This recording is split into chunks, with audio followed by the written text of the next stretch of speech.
黄皮子附身。黄鼠狼俗称黄皮子，在农村人眼里属于邪灵。它一般出没于破庙和无人居的破屋里，特别是天黑后，它会附在人的身上来作怪。文革的时候，由于粮食不够吃，村里的很多村民都出外讨饭，爷爷也领着家里的人出外讨饭。有一天，路过一座破庙时，天黑了，爷爷看到附近也没有人家，就让家里人去破庙里过夜。他们来到破庙后，看到庙的院子比较小，更显得院中的几棵桃树硕大无比。虽然已是深秋了，但他们仍旧枝叶茂密。只是破庙里已尘封土积，蛛网纵横，塑像也残缺不全，让人看到心里感到凉飕飕的。奶奶看到破庙里到处是尘土，根本无法睡在里面，就想让家里人离开这里，另择住所。爷爷不同意奶奶的建议，他说离这里最近的村庄少说也有10几里路，我们步行赶到那里已是半夜了，倒不如把这里打扫一下，将就些住下。爷爷说的话很有道理，家里的人很快将破庙地上的尘土打扫了一遍，并在一座泥像前面打好地铺，准备休息下来。这时奶奶望着庙梁上泥像间纵横的蛛网，仍旧担忧地说，一般野庙里一招鬼狐，夜间须有人巡视，才能避免遭受他们的伤害。奶奶的话也很有道理，我二叔就自告奋勇，要夜间给家里的人巡逻，保护他们。我二叔高大威猛，有他来保护大家，他们都很安心地休息了。二叔巡逻到半夜里，突然一下子再倒在地上，家里的人听到他在倒在地上的声音，都惊醒过来，赶紧跑到他面前。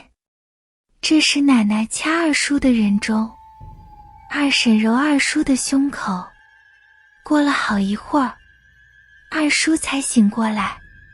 二叔醒过来后，突然一下子从地上跳起来，而且眼神直勾勾的，发着绿光看着家里人。他的眼神根本不是人眼，倒像电视剧《聊斋志异》里的鬼狐的眼睛，只把家里的人都吓了一跳。家里的人都看到二叔中邪了，一时间都没有了注意。还是奶奶有经验，一看二叔这种情况，知道是被黄皮子附身了，赶忙让家里的人将他摁住。二叔被摁住后，一个劲的要挣脱，并扯着嗓子喊，放开我，天快亮了，我要离开这里。他的声音让人感到很陌生，根本不是二叔的声音。奶奶赶紧跑到院子里折了一枝桃枝，气汹汹地来到二叔面前，一边念叨着，一边不停地在他周围凌空抽打着。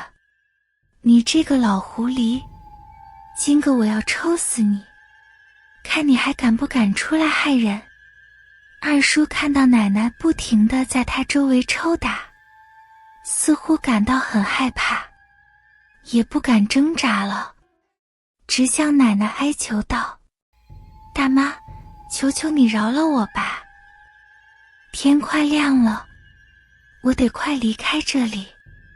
奶奶看到他求饶，就停止了抽打，问他，你保证不伤害我的儿子，我才能饶了你。二叔朝奶奶直点头，忙不迭地答应着说，我是一个死了很久的黄皮子，今天夜里该投胎了，是来这里找替身的。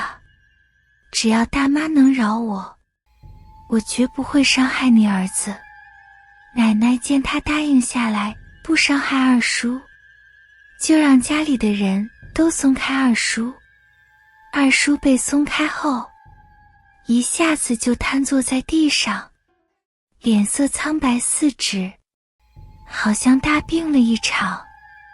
我们问他刚才发生的情况，他摇了摇头，说自己巡逻到半夜里，只觉得有一个黑乎乎的东西扑到了身上，就晕倒在地上，以后发生的事情就不知道了。文革过后，农村里的人都过上富裕的生活，再也不缺吃穿了，自然也用不得去讨饭了。只是经过二叔被这次黄皮子附身后，家里的人以后在走夜路时都不敢在隐庙和破屋里歇息了。请订阅并发布通知，请发表评论。如果您处于这种情况，您会怎么做？